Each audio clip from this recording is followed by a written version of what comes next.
नमस्कार साथियों, आप सभी का स्वागत है। आज बहुत ही इंटरेस्टिंग टॉपिक लेकर आए हैं कि क्या अभी से तैयारी शुरू करने पर बीपीएससी पीटी निकाला जा सकता है या नहीं, यानी जीरो से हीरो बना जा सकता है कि नहीं। दोस्तों, ये आप हमसे जुड़ सकते हैं। हमारा व्हाट्सअप नंबर है 9430555129। इस पर आप किसी भी क्यूरी के लिए जुड़ सकते हैं, आप मैसेज कर सकते हैं। दूसरा, टेलीग्राम पे भी जुड़ सकते हैं। बीपीएससी पीटी टेस्ट अगर लिखेंगे हमारी टेलीग्राम से भी आप जुड़ सकते हैं। दोस्तों, बहुत ही मज़ेदार है कि क्या अभी से तैयारी शुरू करने पर बीपीएससी पीटी निकाला जा सकता है या नहीं। तो दोस्तों, आप लोग बिल्कुल अवगत होंगे कि 23 जनवरी को होने वाली बीपीएससी की पीटी परीक्षा स्थगित कर दी गई है। स्थगन के पीछे रीजन ये बताया गया है कि इस बार छात्रों की संख्या बहुत ज़्यादा होने के कारण बीपीएससी को मैनेजमेंट में समस्या आ रही थी, कठिनाई का अनुभव किया जा रहा था, जिसके कारण उनके द्वारा परीक्षा को स्थगन कर दिया। एक ऐसी भी संभावना व्यक्त की जा रही है कि यह परीक्षा मार्च महीने के लास्ट या अप्रैल फर्स्ट वीक में होने की संभावना है। तो अभी से आज से अगर देखा जाए तो लगभग 3 से 3.5 महीनों का फिर से आप लोगों के पास समय मिल गया है। तो अब आगे की क्या रणनीति हो, क्या वैसे छात्र जो अभी जीरो से शुरू करना चाहते हैं उनकी पीटी हो सकती है या नहीं, उन्हीं सब बातों पे हम लोग चर्चा करेंगे। और यहाँ ये भी देखेंगे कि वास्तविक में लड़कों की संख्या बढ़ गई है। तो सबसे पहले हम लोग देखना चाहेंगे कि छात्रों की प्रकृति कैसी है और उसी हिसाब से हमारी आगे की रणनीति होगी।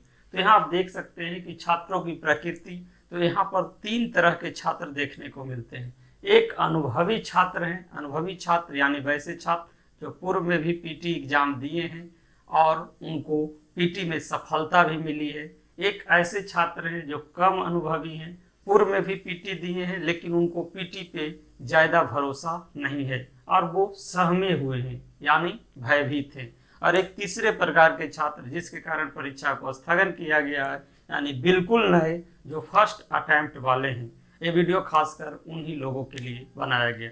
अगर इनमें भी देखा जाए तो इनमें 2 तरह के स्टूडेंट देखने को मिल रहे हैं। एक स्टूडेंट जो 67वीं बीपीएससी आने से पहले से ही इसकी तैयारी में लगे हुए थे और एक वैसे स्टूडेंट जो फॉर्म भरने के बाद तैयारी किए हैं और अब जब डेट बढ़ गया है, यानी जीरो लेवल्स के स्टूडेंट हैं, तो डेट बढ़ने के कारण वो एक सोच रहे हैं कि क्या अब से पीटी को निकाला जा सकता है या नहीं। मैं तीनों प्रकार के छात्रों को यह बताना चाहता हूं कि सबसे ज़्यादा महत्वपूर्ण इनके लिए कि ये अनुभवी हैं, इनके लिए पीटी निकालना कोई बड़ी बात नहीं है, लेकिन अब इन्हें 67 को हर हालत में फाइनल करने की आवश्यकता। तो इनके लिए ये रणनीति होनी चाहिए कि अगले 3 महीने में एक कम से कम आप इन 3 महीनों के दौरान ऑप्शनल की बेहतरीन तैयारी कर सकते हैं। जीएस की भी संपूर्ण तैयारी नहीं तो आधे जीएस की तैयारी भी कर सकते हैं। जैसे ही पीटी एग्जाम अगर ये देते हैं तो पीटी एग्जाम के जो 1 महीना के बाद जो ट्रांजिशन पीरियड होता है रिजल्ट का, तो अगर जो अभी से ही ऑप्शनल और जीएस को भी साथ में लेकर चलते हैं तो उन 1 महीनों के दौरान वो रिवीजन कर सकते हैं और इस जंग में बहुत ही आगे लीड कर सकते हैं और उसे जीत सकते हैं। यही बात मैं कम अनुभवी छात्रों को भी बताना चाहता हूं जो भयभीत हैं। कभी भी तैयारी संपूर्ण नहीं होती है, तो भयभीत होने की आवश्यकता नहीं है। बस आप पीटी फोबिया जो आपके पास है उसे निकालने की आवश्यकता है। पीटी फोबिया निकलेगी कैसे, तो उसके लिए आप भी इसी रणनीति के तहत आगे बढ़ें। अगर आपको ज़्यादा भयभीत है तो दोनों में से एक कोई ऑप्शन चुने, या तो ऑप्शनल को साथ लेकर चलें या जीएस को साथ लेकर चलें, जिससे क्या होगा कि आप भी इस जंग को जीतने के लिए बिल्कुल रूप से तैयार रहेंगे। अब आते हैं तीसरे प्रकार की, बिल्कुल नए जो फर्स्ट अटेम्प्ट वाले स्टूडेंट हैं तो उनमें से कुछ छात्र ऐसे हैं जो लगभग 1 से 1.5 सालों से तैयारी प्री को लेकर 67 को लेकर पूरी तरह से तैयार हैं। तो उनके लिए भी हमारी यही रणनीति होंगे कि वो भी भयभीत ना हो। पहले अटेम्प्ट आप लोग देखते होंगे कि बहुत सारे स्टूडेंट पहले अटेम्प्ट में ही बीपीएससी क्लियर कर रहे हैं, तो उनकी क्या रणनीति होती है, तो उनकी भी रणनीति यही होती है कि वो भी तैयारी को साथ साथ मेंस की तैयारी यानी ऑप्शनल और जीएस की तैयारी कर सकते हैं। लेकिन वैसे छात्र जो जीरो से लेवल से अभी से यानी डेट भरने के बाद तैयारी शुरू करना चाहते हैं तो उनके लिए मैं खास मंत्र लेकर आया हूँ। अगर आप इस मंत्र को आज से फॉलो करते हैं तो निश्चित रूप से आपको अगले 3 से 3.5 महीने में तैयारी बहुत अच्छी हो जाएगी और आप सफल हो सकते हैं।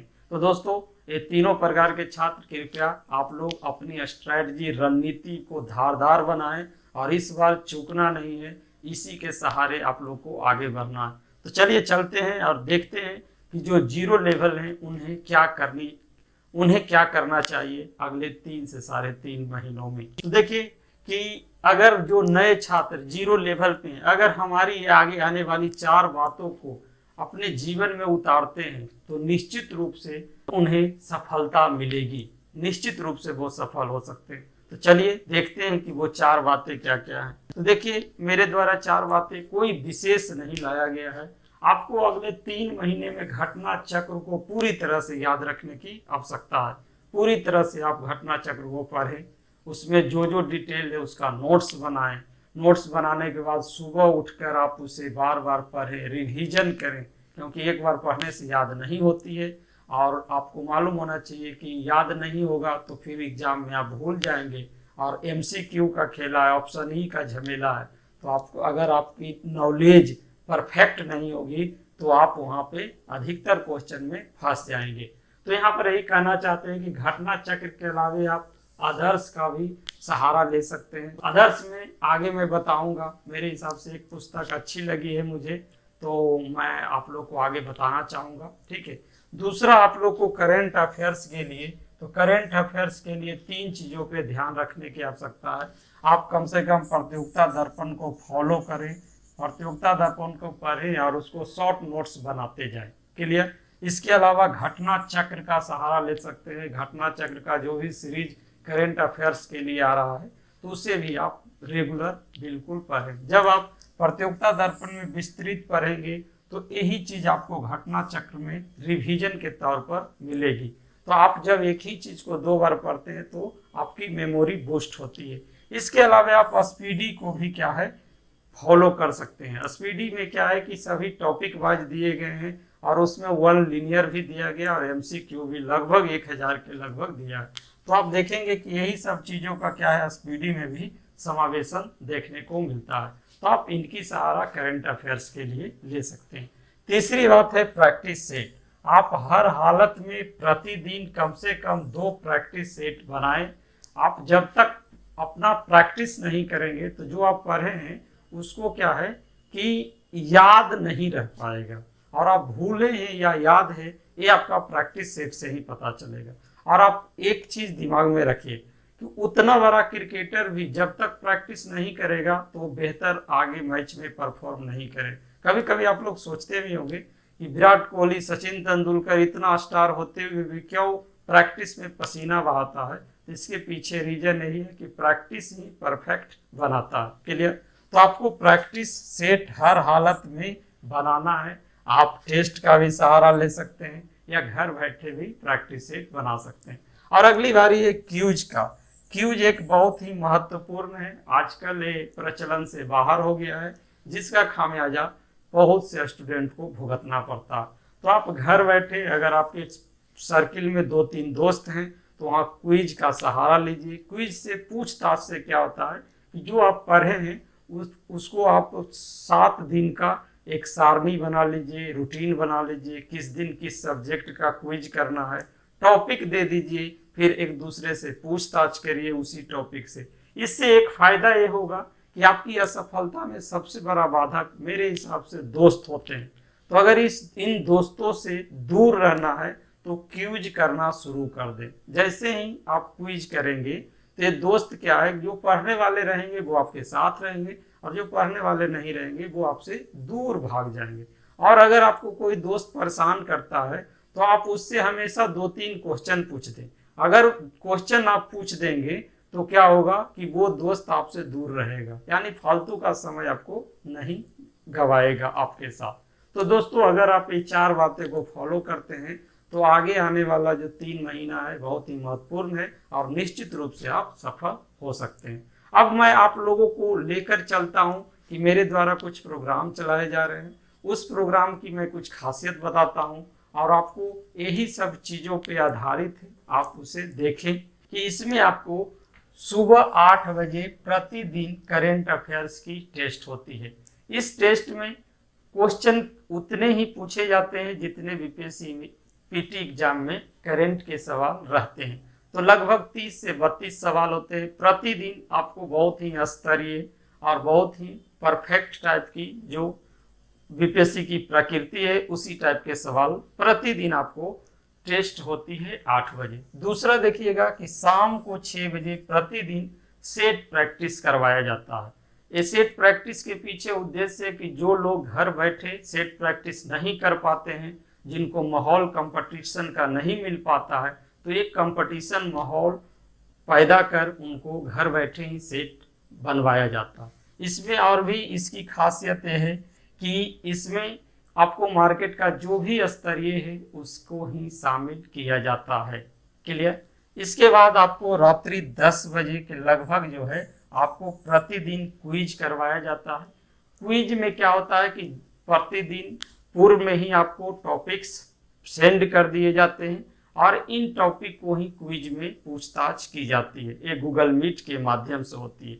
तो देखिएगा, मैं यहाँ बताना चाहता हूँ कि आपको कुछ झलक दिखलाना चाहता हूँ ये सेट प्रैक्टिस क्विज ये सब के बारे में।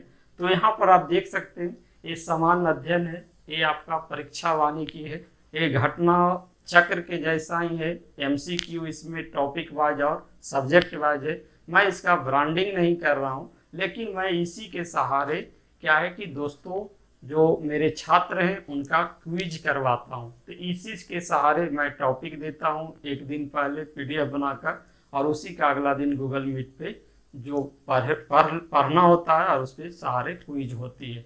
तो ये बहुत ही परफेक्ट है प्रैक्टिस के लिए, आप लोग भी फॉलो कर सकते हैं। अगर घटना चक्र से बोर हो गए हैं तो इसका भी सहारा ले सकते हैं। दूसरा एक प्रैक्टिस सेट के बारे में बताना चाहता हूँ। वैसे छात्र जो 0 लेवल पे हैं, देखिए प्लेटफॉर्म का टेस्ट है। इस प्लेटफॉर्म के टेस्ट की खासियत यह है कि इसका हर एक क्वेश्चन का डिस्क्रिप्शन जो है कम से कम 5-6 लाइन है। यानी जिस टॉपिक का वो क्वेश्चन होता है उस टॉपिक के बारे में मैक्सिमम डिटेल दे दिया जाता है। तो इससे क्या होता है कि जो नए छात्र जो पहली बार एग्जाम दे रहे हैं तो उनका क्या होगा, ज्ञान और वर्धित होगा, ज्ञान में डीप आएगा। और अगर सिर्फ इस प्रैक्टिस सेट को वो इन 3 महीनों में रट जाते हैं तो निश्चित रूप से उनकी पीटी हो जाएगी। तीसरा ये झलक देख सकते हैं जो मेरे द्वारा डेली प्रतिदिन करंट अफेयर्स की टेस्ट ली जा रही है। तो इसके ये आप देख सकते हैं प्रतिदिन करंट अफेयर्स की टेस्ट ली जा रही है। तो क्विज में हम लोग करते क्या है कि अभी इस बुक का सहारा लिया जा रहा, फिर आगे हम लोग करंट अफेयर्स की भी क्विज कराएंगे। और क्विज होने से फायदा क्या होता है कि सभी के जुबान और दिमाग में सभी क्वेश्चन याद हो जाते हैं। तो एक क्विज आप अपने दोस्तों के साथ भी कर सकते हैं, घर बैठे भी कर सकते हैं। एक क्विज आप अपने दोस्तों से गूगल मीट के सहारे भी 2-3 लोग जो सीरियस हैं उनके साथ भी कर सकते हैं। क्लियर। तो आशा करते हैं कि अगर आप इस रणनीति से आगे बढ़ते हैं तो निश्चित रूप से आपकी फ्री होगी। तो दोस्तों, आप लोगों को ये वीडियो कैसा लगा? अच्छा लगा तो लाइक, शेयर और सब्सक्राइब जरूर करेंगे और अपना फीडबैक जरूर देंगे। जय हिंद।